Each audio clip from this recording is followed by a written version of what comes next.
Assalamualaikum warahmatullahi wabarakatuh. Halo semuanya, semoga hari kalian menyenangkan ya. Perkenalkan, saya Nurul Hafizarani dari program studi biologi. Pada video ini, saya akan mengajak teman-teman untuk mengenal lebih dekat sistem respirasi mulai dari struktur anatomi dan histologinya, hingga bagaimana sistem pernapasan bekerja pada manusia. Materi ini tidak hanya penting untuk dipahami secara teori, tetapi juga sangat dekat dengan kehidupan kita sehari-hari, karena setiap detik kita bergantung pada proses bernapas.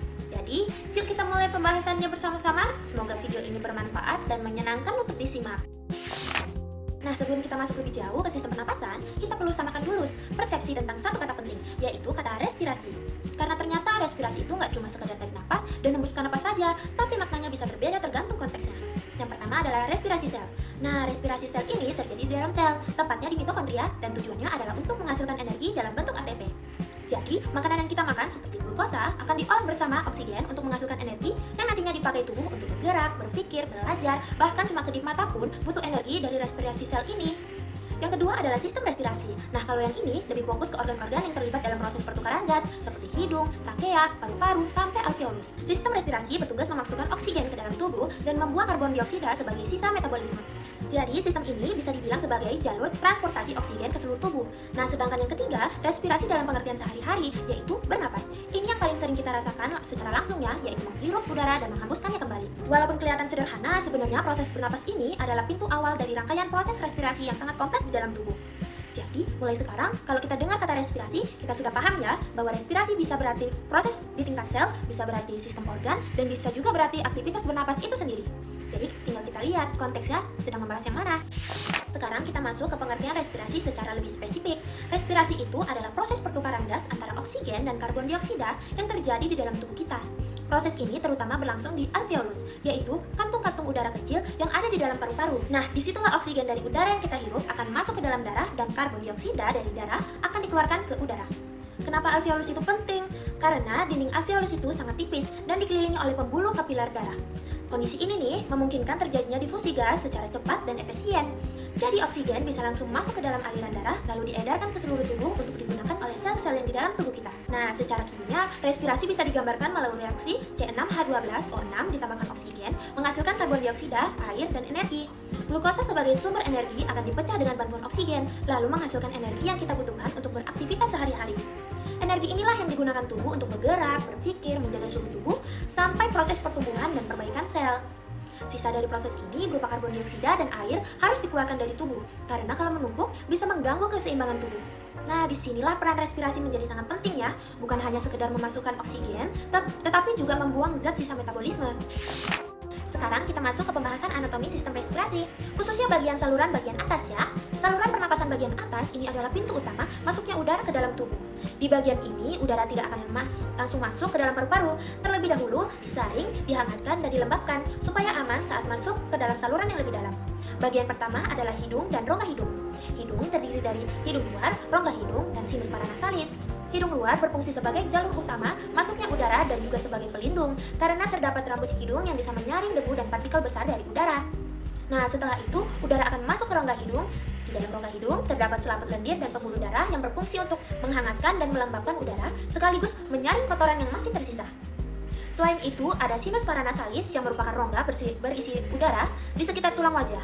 Nah, sinus ini membantu meringankan tengkorak, memberi resonansi suara, dan membantu menjaga kelembapan udara yang akan masuk. Nah, setelah dari rongga hidung, udara akan masuk ke dalam faring. Faring merupakan saluran yang menjadi penghubung antara rongga hidung dan laring. Nah, faring ini terbagi menjadi 3 bagian loh.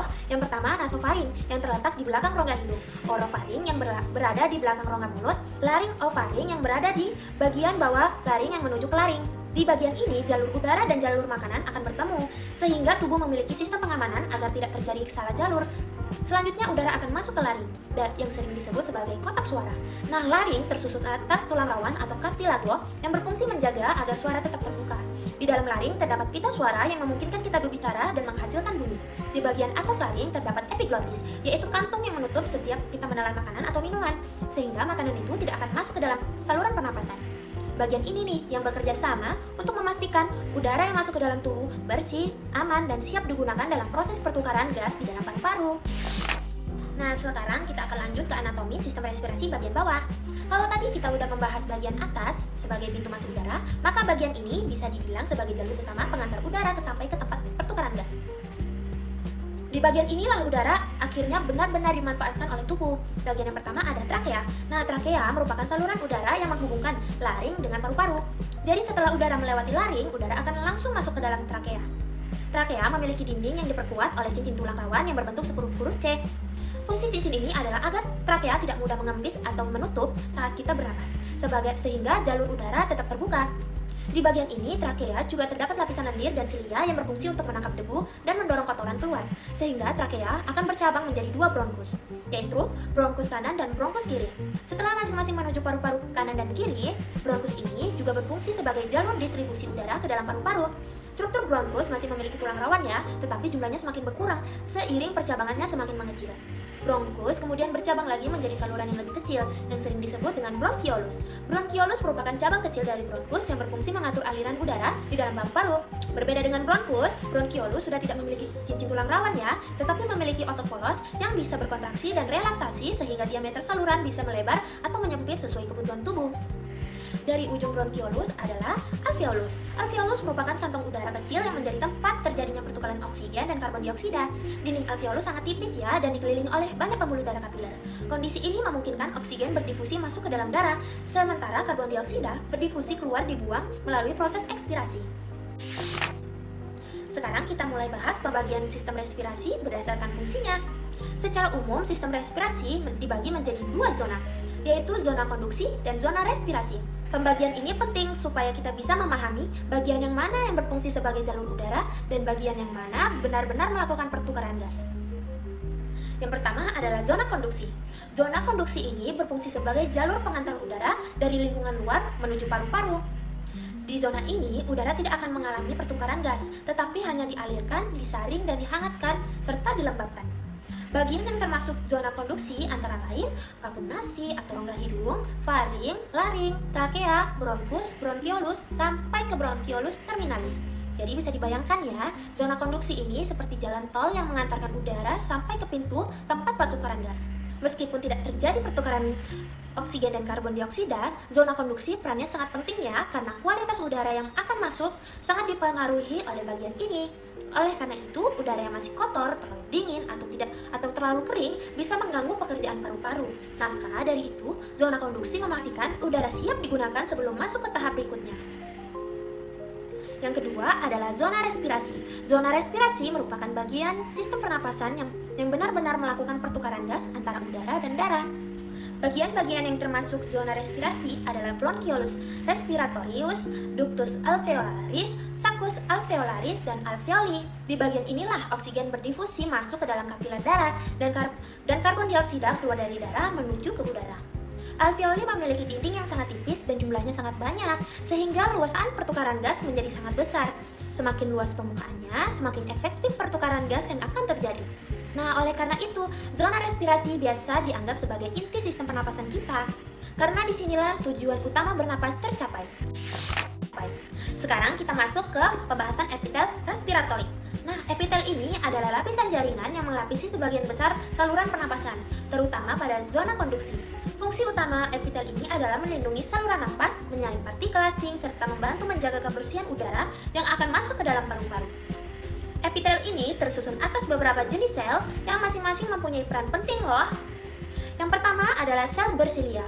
Sel ini memiliki rambut-rambut halus yang disebut silia. Nah, gerakan silia akan berfungsi untuk menyapu lendir serta debu atau bakteri atau partikel asing ke arah luar sehingga tidak akan masuk ke dalam paru-paru. Mekanisme ini sering disebut sebagai sistem pembersihan mukosiliar. Nah, yang kedua ada sel Goldberg. Sel Goldberg berfungsi menghasilkan lendir atau mukus. Lendir ini yang akan berfungsi menangkap debu, kuman, atau partikel kecil dari udara. Nah, jadi sel Goldberg dan sel bersilia bekerja sama nih. Sel Goldberg menangkap kotorannya, lalu silia menyapu kotoran tersebut keluar dari saluran napas. Selanjutnya ada sel Bras. Sel Bras berperan sebagai reseptor sensorik yang membantu mendeteksi perubahan lingkungan di saluran napas, seperti adanya zat asing atau perubahan komposisi udara. Sel ini nih yang akan membantu tubuh merespon rangsangan secara cepat. Kemudian ada sel granula atau granula kecil. Sel ini termasuk dalam sistem neuroendokrin dan berfungsi menghasilkan zat kimia tertentu yang akan membantu mengatur aktivitas saluran napas, termasuk respon terhadap rangsangan dan pengaturan kontraksi otot polos. Nah, yang terakhir adalah sel basal. Sel basal berfungsi sebagai sel punca atau sel induk yang dapat membelah dan menggantikan sel epitel yang akan rusak. Dengan demikian, sel basal memiliki epitel respiratorik dapat terus memperbarui dirinya sehingga tetap berfungsi optimal. Nah, jadi dapat disimpulkan ya bahwa epitel respiratorik bukan hanya sekedar lapisan pelindung, tetapi merupakan sistem pertahanan dan pemeliharaan saluran napas yang sangat kompleks. Sekarang kita bahas lebih detail tentang hidung atau yang sering disebut dengan kafumnasi. Hidung merupakan bagian awal dari sistem pernapasan dan menjadi pintu utama masuknya udara ke dalam tubuh. Nah, selain berfungsi sebagai jalur pernapasan, hidung juga berperan dalam penyaringan udara, pengaturan suhu, kelembapan udara, serta sebagai organ penciuman. Nah, secara struktur, hidung tersusun atas beberapa komponen utama. Yang pertama adalah kelompok kartilago atau tulang rawan. Kartilago ini berfungsi memberi bentuk pada hidung sekaligus menjaga agar lubang hidung tetap terbuka sehingga udara bisa masuk dengan lancar. Yang kedua adalah tulang wajah atau viscerocarnium. Bagian tulang ini membentuk kerangka hidung yang lebih kokoh dan melindungi struktur di dalam rongga hidung. Kombinasi antara tulang dan kartilago membuat hidung menjadi tetap kuat tetapi fleksibel. Selanjutnya ada nares anterior, yaitu lubang hidung bagian depan yang bisa kita lihat langsung dari luar. Nares anterior menjadi pintu masuk udara pertama sebelum udara masuk lebih ke dalam rongga hidung. Setelah itu, udara masuk ke dalam kafumnasi atau rongga hidung. Nah, di dalam rongga hidung terdapat lipatan-lipatan yang disebut dengan konka. Nah, konka ini berfungsi untuk memperluas permukaan sehingga udara bisa lebih optimal disaring, dihangatkan, dan dilembabkan ya. Nah, mukosa hidung yang kaya akan pembuluh darah juga masuk mengatur suhu udara yang akan masuk.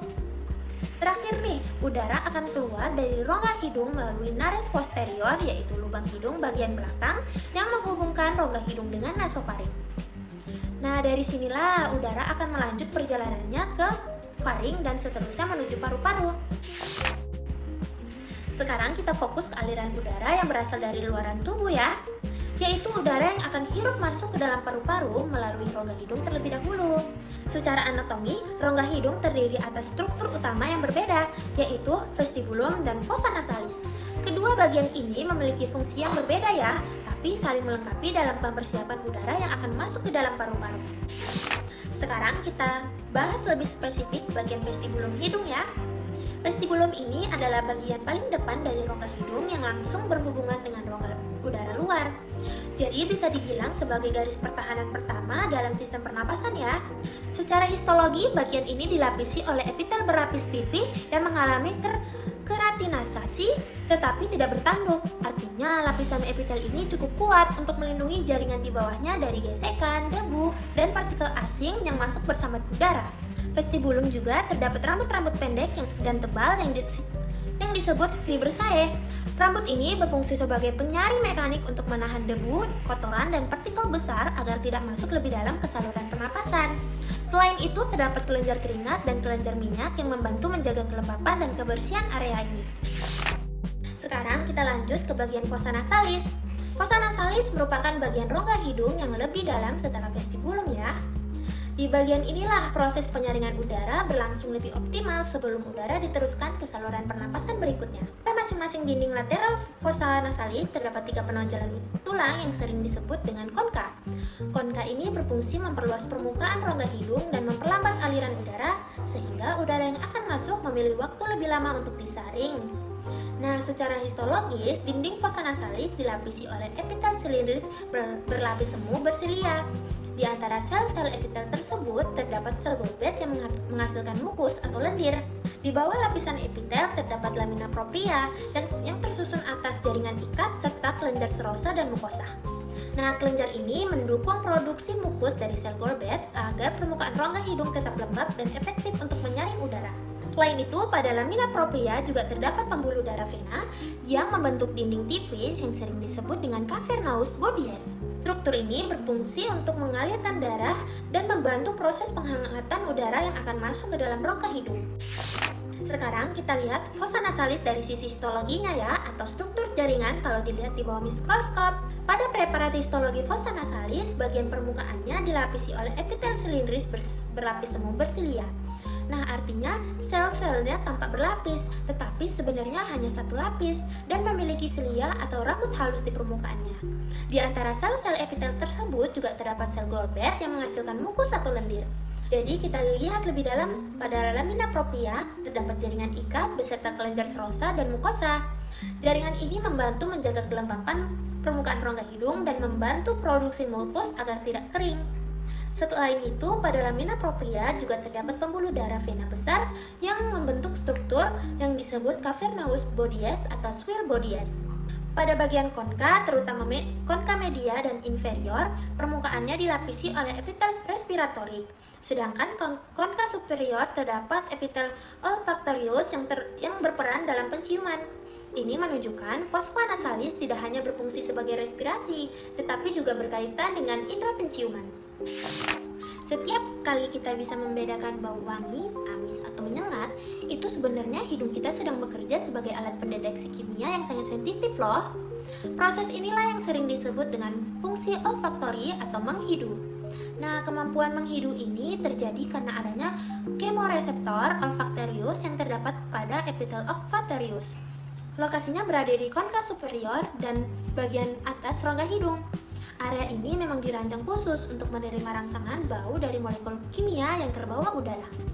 Epitel olfactorius tersusun atas 3 sel utama.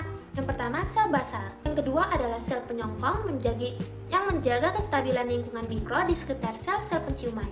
Dan yang ketiga adalah neuron olfactorius yang berperan menerima rangsangan bau dan meneruskannya ke otak dalam bentuk influx saraf. Melalui kerjasama ini, ketiga jenis ini merangsang bau dapat diterjemahkan oleh otak menjadi sensasi aroma yang kita kenal dalam kehidupan sehari-hari. Mukosa olfaktori merupakan lapisan jaringan yang melapisi area olfaktori pada rongga hidung. Mukosa ini berfungsi sebagai penopang, pelindung, sekaligus penyediaan lingkungan yang optimal bagi epitel olfactorius agar dapat bekerja secara maksimal. Secara struktur, mukosa olfaktori tersusun atas 2 lapisan utama, yaitu epitel olfactorius di bagian permukaan dan lamina propria di bagian bawahnya. Lamina propria merupakan jaringan ikat yang berfungsi menyongkong struktur epitel serta menyediakan suplai nutrisi dan oksigen. Nah, pada lamina propria terdapat pembuluh darah, serabut saraf, serta kelenjar serosa yang dikenal sebagai kelenjar Bowman. Nah, kelenjar ini menghasilkan cairan yang membantu menjaga kelembapan permukaan mukosa dan membersihkan sisa molekul bau yang menempel pada epitel. Dengan kondisi ini, mukosa yang lembab, yang kaya pembuluh darah dan memiliki sistem sekresi yang baik, epitel olfactorius dapat mempertahankan sensitivitasnya dan mendeteksi rangsangan bau secara terus-menerus. Di rongga hidung terdapat beberapa rongga berisi udara yang sering disebut sinus paranasal. Sinus ini bukan ruang kosong tanpa fungsi, tetapi memiliki peran penting dalam sistem pernapasan dan struktur kepala. Sinus paranasal terdiri dari beberapa jenis, yaitu sinus frontal yang terletak di daerah dahi, sinus maksila di tulang pipi, sinus etmoid di antara mata, dan sinus sphenoid yang berada di dalam dasar tengkorak. Nah, keempat sinus ini saling berhubungan di dalam rongga hidung. Secara histologi, dinding sinus paranasal dilapisi oleh epitel silindris bertingkat berselia. Kemudian jumlah sel Goldberg di sinus paranasal relatif sedikit dibandingkan dengan rongga hidung, sehingga produksi mukus tidak terlalu banyak. Lamina propria pada sinus paranasal tergolong tipis loh, dan membran basal juga sangat tipis, sehingga melekat langsung pada periosteum atau lapisan tulang. Nah, struktur ini membuat dinding sinus menjadi ringan, tetapi tetap kuat.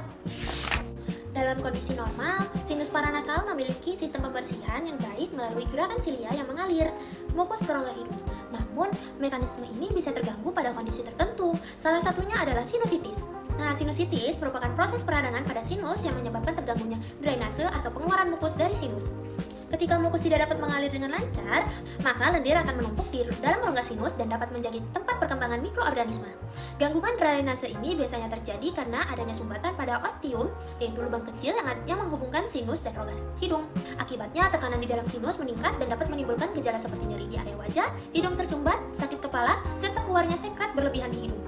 Kondisi ini dapat bersifat akut namun kronis, tergantung lama dan penyebab peradangannya. Faring merupakan saluran berbentuk tabung yang terletak di bagian rongga hidung dan rongga mulut. Bagian ini menjadi jalur bersama antara sistem pernapasan dan sistem pencernaan, sehingga udara dan makanan sama-sama melewati faring sebelum menuju jalurnya masing-masing. Fungsi utama faring adalah menyediakan saluran bagi udara dan traktus respiratoris dan makanan pada traktus digestif. Selain itu, faring juga berperan sebagai penghubung antar rongga dan memberi proses menelan secara pernapasan. Kalau faring dibagi berdasarkan bagiannya, maka terdapat 3 bagian utama, yaitu nasofaring, orofaring, dan laringofaring. Masing-masing bagian ini memiliki letak dan jenis epitel yang berbeda sesuai dengan fungsinya ya. Yang pertama ada nasofaring, terletak di bagian dasar tengkorak, berdasarkan di atas palatum moel atau langit-langit lunak. Nah, di bagian ini dilapisi oleh epitel bertingkat silindris bersilia dan memiliki sel Golbet. Karena masih termasuk jaluran pernapasan, epitel ini berfungsi untuk membantu menyaring dan mengalirkan mukus. Orofaring terletak di bagian belakang rongga mulut dan di belakang permukaan lidah. Nah, bagian ini dilapisi oleh epitel berlapis gepeng tanpa selapis tanduk. Jenis epitel ini tahan lama terhadap gesekan karena orofaring dilewati oleh makanan dan minuman saat proses menelan. Laringofaring terletak di bagian laring dan merupakan bagian faring yang menghubungkan ke arah saluran pernapasan dan saluran pencernaan. Epitel yang melapisi bagian ini bervariasi, tetapi sebagian besar merupakan epitel selapis gepeng tanpa lapisan tanduk, karena daerah ini juga mengalami gesekan saat menelan makanan.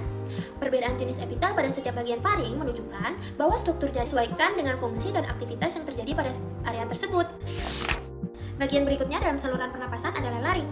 Laring merupakan struktur yang tersusun atas beberapa lempengan tulang rawan yang saling berhubungan dan membentuk saluran udara menuju trakea. Selain berfungsi sebagai jalur pernapasan, laring juga mempunyai peran penting dalam pembentukan suara. Di bagian dalam laring terdapat struktur yang dapat digerakkan oleh otot dan untuk membuka dan menutup glotis. Nah, glotis adalah celah atau lubang yang menghubungkan faring dan trakea. Saat kita bernapas, glotis akan terbuka agar udara dapat masuk dan keluar dengan lancar. Sedangkan saat menelan, glotis akan menutup untuk mencegah makanan masuk ke dalam saluran pernapasan. Laring juga memiliki selaput suara atau pita suara. Ketika udara melewati pita suara, terjadi getaran menghasilkan bunyi. Perbedaan tegangan pita suara dan kecepatan aliran udara memungkinkan kita menghasilkan berbagai nada dan suara saat berbicara. Selain itu, laring dilengkapi dengan katup yang sering disebut dengan epiglotis. Epiglotis akan menutup saluran laring saat kita menelan, sehingga makanan dan minuman tidak akan masuk ke dalam trakea. Nah, secara struktur, dinding laring diperkuat oleh 2 jenis kartilago, yaitu kartilago hilain dan kartilago elastis. Kartilago hilain meliputi kartilago tiroid, kiroid, serta kartilago arytenoid inferior yang berfungsi menjaga kekuatan dan kestabilan laring. Kartilago elastis yang lebih kecil terdapat pada epiglotis, kartilago cuneiformis, corniculatum, dan kartilago arytenoid superior. Semua kartilago ini dihubungkan oleh ligamen sehingga berbentuk struktur yang kokoh dan tetap fleksibel. Kalau dilihat secara mikroskopis, laring memiliki susunan jaringan yang berbeda-beda tergantung pada bagian dan fungsinya. Nah, perbedaan ini menunjukkan bahwa struktur jaringan laring memang disesuaikan dengan aktivitas yang terjadi, seperti aliran udara, getaran suara, dan perlindungan saluran napas. Sebagian besar permukaan laring dilapisi oleh epitel respiratorik, yaitu epitel silindris berlapis semu, bersilia yang mengandung sel Golbet. Epitel ini berfungsi untuk menangkap partikel asing dan mengalirkan mukus ke arah atas agar saluran pernapasan tetap bersih. Namun pada area tertentu seperti pita suara sejati dan bagian yang sering mengalami gesekan, epitel ini melapisi perubahan menjadi epitel selapis bergepeng tanpa lapisan tanduk. Jenis epitel ini lebih kuat terhadap gesekan akibat gesekan setiap berbicara dan aliran udara yang cepat. Nah, di bawah lapisan epitel terdapat lamina propria yang mengandung jaringan ikat, pembuluh darah, serta serabut elastis yang mendukung fleksibel laring. Nah, struktur ini sangat penting untuk membantu pita suara bergetar secara optimal. Selain itu, rangka utama laring tersusun atas kartilago hilain dan kartilago elastis yang memberikan kekuatan sekaligus kelenturan pada dinding laring. Kombinasi jaringan epitel, jaringan ikat, dan kartilago inilah yang memungkinkan laring menjalankan fungsinya secara efektif sebagai jalur udara dan penghasil suara.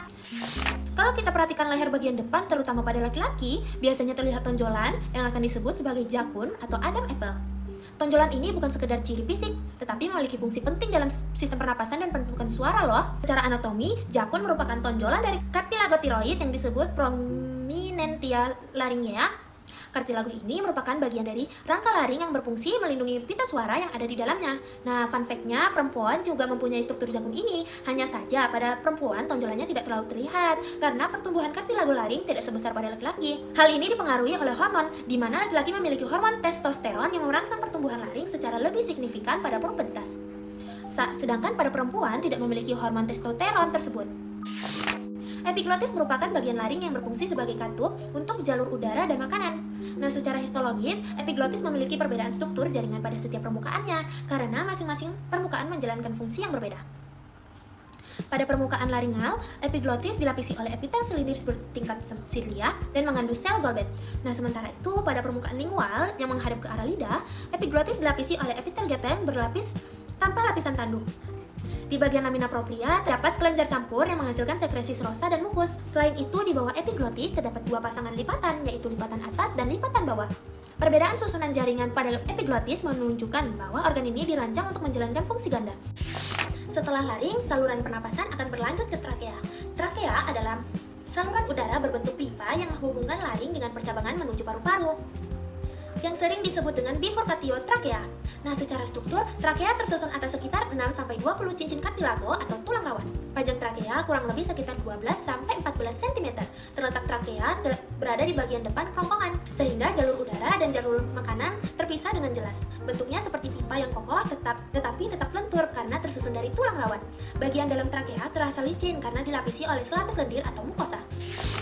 Kalau trakea dilihat secara mikroskopis, susunan jaringannya dirancang khusus untuk melindungi saluran napas dan menjaga kelancaran aliran udara. Lapisan paling dalam trakea adalah mukosa yang dilapisi oleh epitel silindris berlapis semu bersilia dan mengandung sel Golbet. Di bawah epitel terdapat lamina propria yang tersusun dari jaringan ikat dan mengandung pembuluh darah serta selaput elastis. Selanjutnya terdapat lapisan submukosa yang mengandung kelenjar serum mukosa. Nah, kelenjar ini menghasilkan sekresi untuk menjaga kelembapan. Susunan histologi ini memungkinkan trakea berfungsi sebagai saluran udara yang kuat, elastis, dan mampu menyaring udara sebelum mencapai paru-paru. Setelah trakea, saluran pernapasan akan bercabang menjadi dua bronkus utama, yaitu bronkus primer kanan dan bronkus primer kiri. Kedua bronkus ini berfungsi menyalurkan udara menuju ke masing-masing paru-paru. Nah, di dalam paru-paru, bronkus primer akan bercabang lagi menjadi bronkus sekunder yang juga disebut bronkus laboris karena masing-masing cabangnya menuju ke lobus paru-paru. Percabangan ini tidak berhenti sampai di situ saja, tetapi terus berlanjut membentuk bronkus tersier. Bronkus tersier akan mengecil dan berlanjut menjadi bronkiolus. Semakin dalam paru-paru, diameter saluran udara semakin mengecil, tetapi jumlah cabangnya semakin banyak. Pola percabangan ini membuat distribusi udara ke seluruh jaringan paru-paru menjadi merata. Unit kecil paru-paru yang disebut lobulus memiliki bentuk menyerupai piramida. Di dalam satu lobulus terdapat percabangan bronkiolus dan jaringan alveolus yang berfungsi sebagai tempat pertukaran gas. Dalam sistem percabangan yang teratur ini, udara yang kita hirup dapat tersebar secara efisien ke seluruh bagian paru-paru, sehingga proses pengambilan oksigen dan pengeluaran karbon dioksida dapat berlangsung optimal. Bronkus merupakan cabang dari tenggorokan yang berfungsi menghubungkan trakea dengan paru-paru. Dari trakea, udara yang akan masuk ke bronkus kanan dan kiri kemudian disalurkan lebih dalam ke jaringan paru-paru. Nah, setiap bronkus premier akan terus bercabang dan setiap cabangnya akan semakin mengecil dengan ukuran diameter sekitar kurang lebih 5 ml. Percabangan ini memungkinkan udara tersebar secara merata ke seluruh bagian paru-paru. Secara struktural, mukosa bronkus besar hampir mirip dengan mukosa trakea. Perbedaannya terletak pada susunan kartilago dan otot polosnya. Pada bronkus premier, sebagian besar kartilago masih membentuk cincin yang hampir mengelilingi lumen bronkus. Namun, seiring dengan semakin mengecilnya diameter bronkus, bentuk kartilago tidak lagi merupai cincin yang utuh dan jumlahnya pun makin berkurang. Di dalam dinding bronkus terdapat banyak kelenjar mukosa dan serosa yang salurannya bermuara langsung ke lumen bronkus. Jadi, berfungsi menghasilkan lendir dan menjaga kelembapan saluran napas serta membantu menangkap partikel asing. Pada bagian propria, bronkus terdapat berkas-berkas otot polos yang tersusun secara spiral. Susunan ini memungkinkan bronkus dapat sedikit menyempit atau melebar sesuai kebutuhan aliran udara. Selain itu, banyak ditemukan limfosit serta kelenjar getah bening sebagai bagian dari sistem pertahanan tubuh. Serat elastis, otot polos, dan jaringan limfoid atau MAL akan relatif semakin banyak jumlahnya seiring waktu dengan mengecilnya bronkus. Nah, sementara kartilago dan jaringan ikat lainnya justru semakin berkurang. Struktur ini menunjukkan bahwa bronkus tidak hanya berfungsi sebagai saluran udara, tetapi juga berperan dalam pengaturan aliran udara dan perlindungan terhadap partikel asing. Bronkus merupakan cabang langsung dari trakea yang berfungsi menyalurkan udara ke dalam paru-paru. Secara anatomi terdapat dua bronkus utama, yaitu bronkus kanan atau bronkus dextra dan bronkus kiri atau bronkus sinistra. Bronkus kanan memiliki ukuran yang lebih pendek dibandingkan bronkus kiri. Perbedaan panjang dan sudut ini menyebabkan udara, bahkan benda asing, lebih mudah masuk ke dalam paru-paru dibandingkan dengan paru-paru kiri. Nah, setelah masuk ke bronkus, saluran udara akan terus mengalami percabangan dan pengecilan ukuran. Urutan ini dimulai dari bronkus, kemudian berlanjut ke bronkiolus, lalu menuju vestibulum, atrium, dan akhirnya sampai ke alveoli. Alveoli merupakan ujung dari saluran pernapasan dan menjadi tempat terjadinya pertukaran gas. Jadi, seluruh rangkaian percabangan ini bertujuan untuk mengantarkan udara secara bertahap hingga area pertukaran gas. Bronkiolus merupakan saluran napas kecil yang berada di dalam lobus paru-paru atau disebut juga saluran napas intralobular.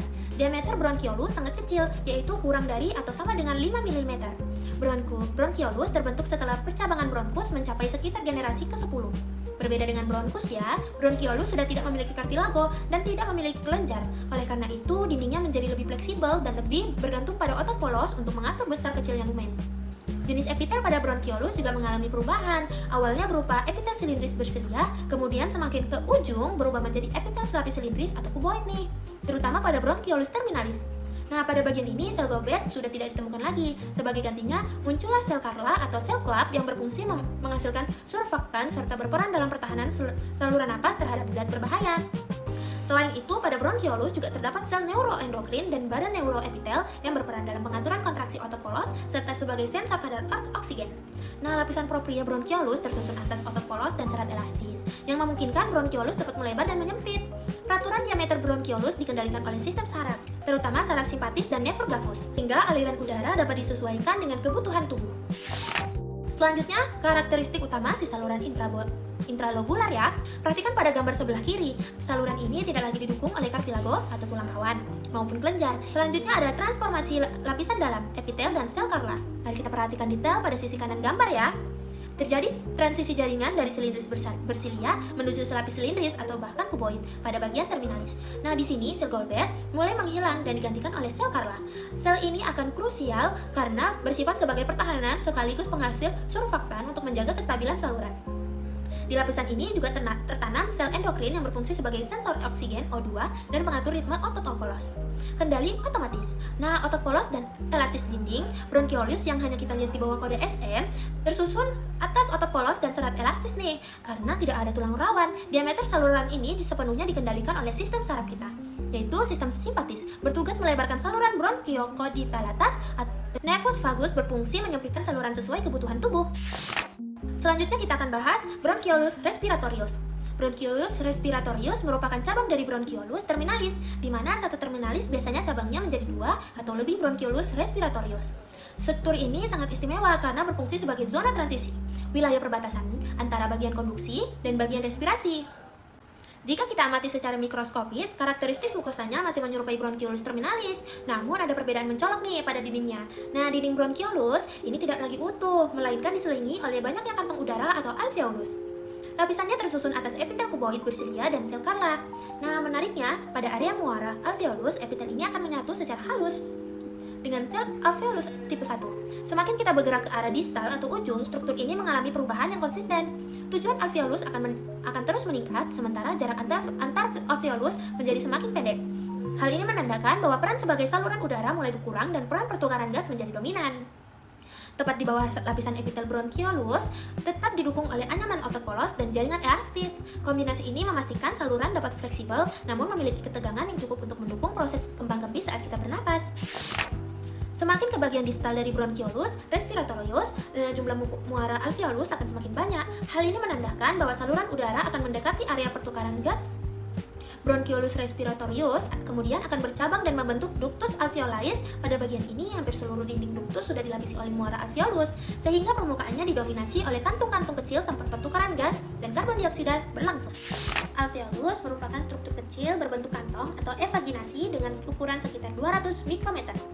Alveolus terdapat pada bronkiolus respiratoris, ductus alveolaris, dan sulcus alveolaris, sehingga membentuk jaringan berongga yang menyusun paru-paru. Jika dilihat secara keseluruhan, susunan alveolus menyerupai sarang lebah karena jumlahnya sangat banyak dan saling berdekatan. Struktur ini membuat luas permukaan paru-paru menjadi sangat besar, sehingga proses pertukaran gas dapat berlangsung secara maksimal. Fungsi utama alveolus adalah sebagai tempat pertukaran gas dan karbon dioksida antara udara dan darah. Agar pertukaran gas berlangsung cepat dan efisien, dinding alveolus dibuat sangat tipis sehingga molekul gas dapat berdifusi dengan mudah. Dinding pemisah antara alveolus disebut septum intraalveolar. Di dalam septum ini terdapat jaringan ikat yang tersusun atas serat elastis dan kolagen yang berfungsi menjaga kekuatan sekaligus elastisitas alveolus. Pada alveolus terdapat struktur penting yang disebut sebagai membran respiratorik dan sawar darah udara. Struktur ini berfungsi sebagai pemisah antara udara yang ada di dalam alveolus dengan darah yang mengalir di dalam kapiler. Alveoli saling melekat satu sama lain dan dipisahkan oleh sekat yang sering disebut dengan septum intraalveolaris. Nah, sekat ini sekaligus menjadi dinding dari masing-masing alveolus hingga antar alveolus tidak berdiri sendiri, tetapi saling berhubungan dalam satu jaringan. Sebagian besar bagian septum ditempatkan oleh kapiler-kapiler darah yang jumlahnya sangat banyak dan bentuk anyaman rapat. Susunan kapiler ini memungkinkan darah selalu berada sangat dekat dengan udara yang ada di dalam alveolus. Dinding alveolus dan septumnya dibuat sangat tipis. Ketipisan inilah yang mempermudah terjadinya pertukaran gas, yaitu oksigen masuk ke dalam darah dan karbon dioksida keluar dari darah menuju alveolus.